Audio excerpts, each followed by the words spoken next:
Hey guys, I'm Sebastian, part of the locally world famous chiropractors in Orange County, California. I'm going to cover today lower back pain in more of a reference point from the mobility stability model. And this thing can cover things like disc herniation, sciatica, pinched nerves, things like that.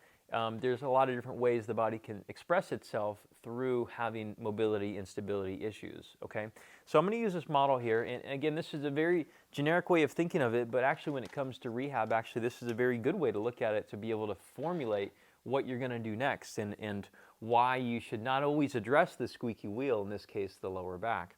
Now obviously there are things that we could be doing for the lower back to improve the way it feels, such as ice and heat and all those things like that, but really when it comes down to it, we need to be able to offload the lower back to allow it to settle itself down.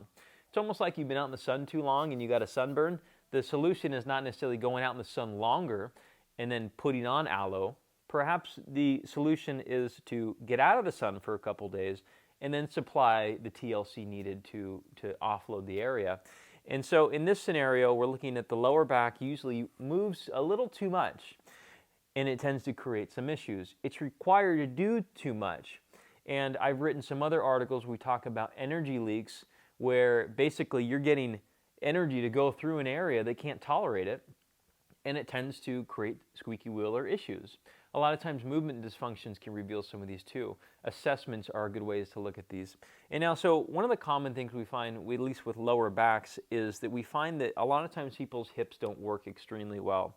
Now, how would you know that your hips don't work well? Well, that's a good question. I think it's kind of complicated because oftentimes they don't hurt even though they're not working well. And so a lot of times a basic squat pattern is an easy way to figure it out, and just seeing if you're actually able to put weight on side to side. Or generally, if you've been staying away from using your hips or even lifting stuff, then a lot of times it's logical to think that these things have been deloaded, we'll call it that. Now, this area here, if you see the hip, I'm going to turn this guy a little bit. This is Bob Norman. I'm gonna swivel this hip around a little bit here, as you kind of can see. We'll turn this camera down.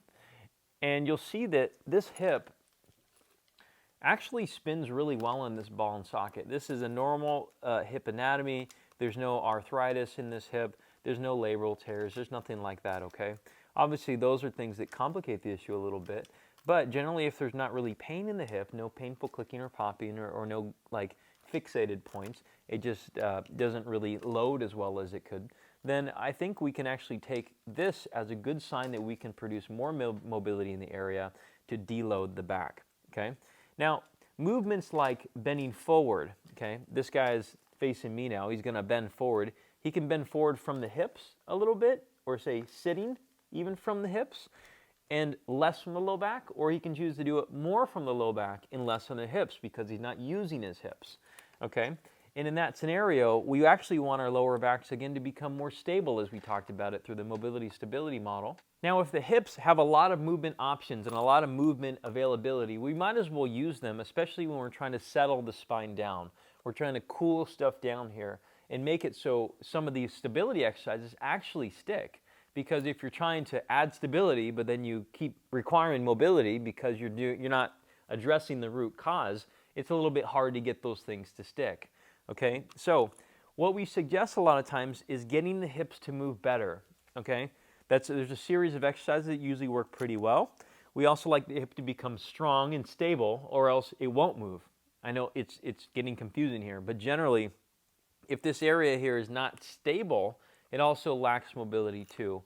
And so contracting and getting the musculature around it to work really well, the glute max, the medius, the piriformis, the adductors, all those things, working in a nice organized fashion, actually your mobility improves dramatically on its own without doing any stretches at all. Now, how does that relate to the back again? I'll keep reverting back. I'm going to sound like a broken record here because it's sometimes confusing, but if we generally think from a mobility stability model, it's actually pretty simple. We need this area to move well, so this area moves less, at least for a period of time. We don't want to tell people actually that they can't move the spine ever, but they've been trying to move and stretch their spine for months and months a lot of times, and they don't generally feel better. If they do, it's probably very momentary. So we suggest addressing this area here first, or another adjacent area. Another adjacent area is the section of the spine that's above it, such as the thoracic spine, again, which is a mobility area. It's an area that requires, it has the capacity for a lot of mobility that will spare the lower spine from moving too much, okay? So what are some examples that maybe make this a little bit more confusing, a little bit more challenging for people to regain the ability to feel good in their low back again? Well, if you have ongoing problems in the hip, a lot of times the area around it, the bones and so on, will start to respond. They'll start to respond in a way to help you out, which will look very bad probably on things like an image because it'll present as something like arthritis. Now, obviously, there's other reasons for arthritis. There's, I think, 100 types of different arthritis of the body. But generally, the old age arthritis, we say, is a little bit more of load-based. And the bones respond to the requirements you put upon it, just like muscles. If you want to get big muscles, you got to put some load upon it. Now, the bones here are trying to help. They're trying to stabilize. And over the course of time, you might find that, well, that hip's been an issue for a long time. Now it feels good though, but now I have arthritis in it. And so now I have a little bit more restricted movement, like I have pinching when I try to sit deep. That pinching will start to bring more movement to the spine here. Now, how do you reverse this arthritis? Well, you can't get rid of the actual bony change, but we can certainly improve movement in the area if we build stability around it. Okay, I know it sounds crazy because a lot of people have been led to believe that arthritis is kind of like a death sentence to them. It's not, okay? There's a lot of things you can do to improve the function of the joint, which will improve the function of and the way the other surrounding areas feel, okay? Generally speaking, though, areas that tend to be the cause of, say, low back pain tend to not really hurt, okay? The hips don't tend to hurt, although the musculature around the hips will tend to hurt, but the hip joint itself won't necessarily hurt. The mid-back won't necessarily hurt either.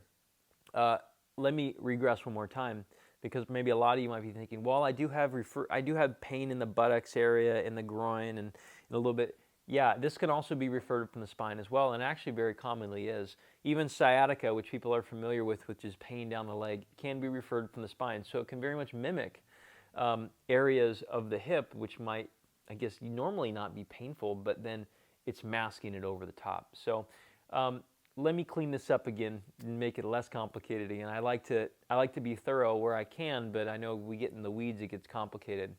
Generally speaking, if you want to improve the way that your low back feels, you got to improve the way the hip and the mid-back feel, or the mid-back function.